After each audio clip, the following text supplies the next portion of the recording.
I'm going to show actually how the Charisma dark pink is. It's actually not dark, but it is very, I guess, highly pigmented or opaque. This will be on a clear tip.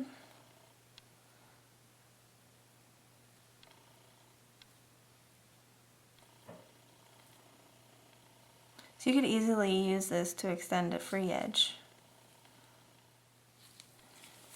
You could also use it to do a reverse French.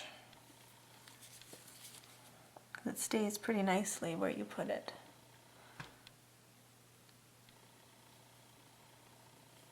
It's pretty smooth.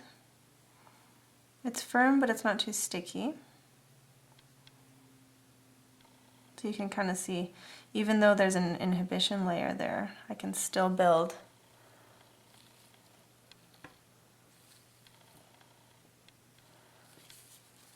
the body really nicely.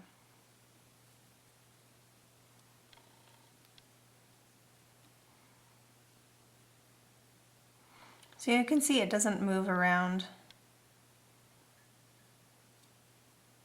but it does smooth out on the surface so that you don't get a lot of texture that you have to file into.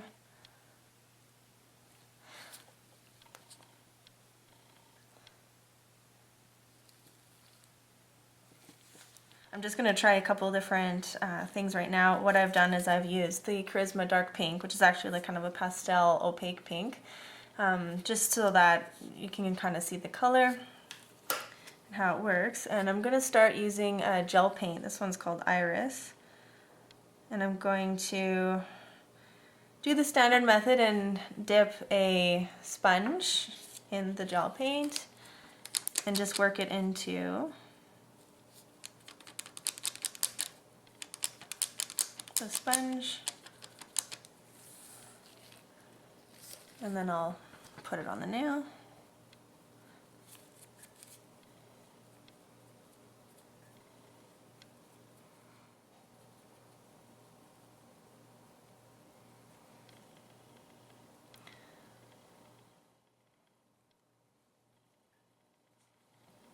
Okay, so I'm going to cure it, and then I'm going to continue to do layers a little bit lower towards the tip. So this is the finished product. So for this one, I put some clear gel on the top and some color gel on the bottom, and I'm going to try to blend it with a fan brush. So we'll see how that goes.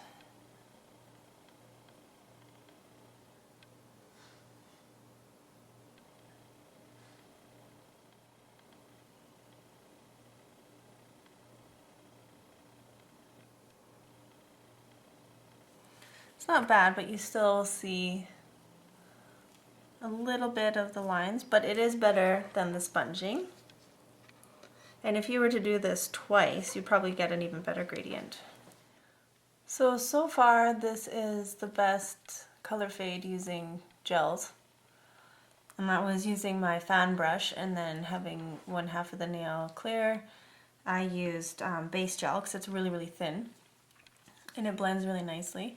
And then the color gel closer to the tip. This is the gel paint. For this one I used Island Bloom, if you happen to want to get that one for yourself.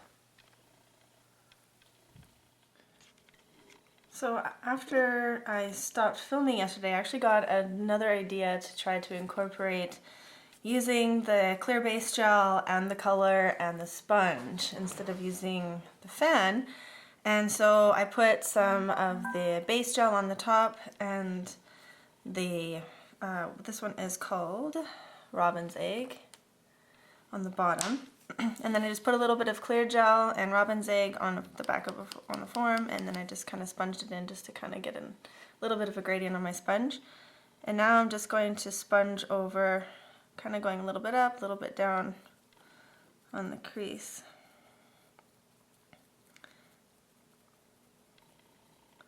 And this might actually create a nicer gradient that blends so that you don't see any any brush marks or anything like that, but we'll see. This is completely 100% experiment happening right now.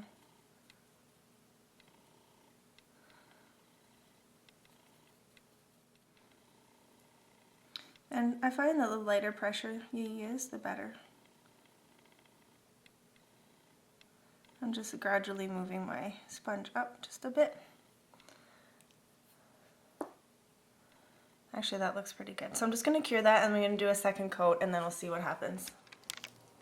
Okay, so I put a second coat on, and now I'm just going to reload my sponge a little bit. And go back on the nail. It's going to use really, really light pressure.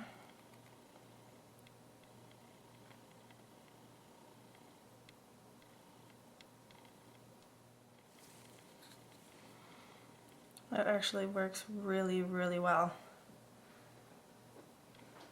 Let's see if I can zoom in on it better.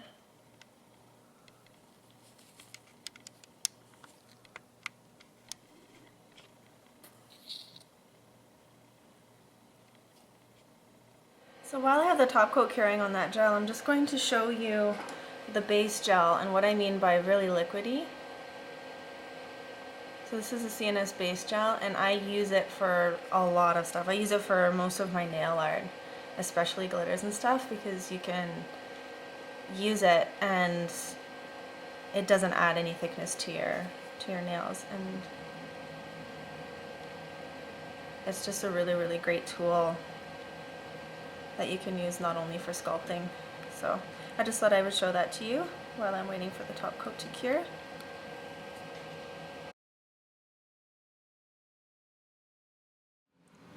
So this is the ombre with using the base gel and the color gel and the sponge, and it worked really, really, really well.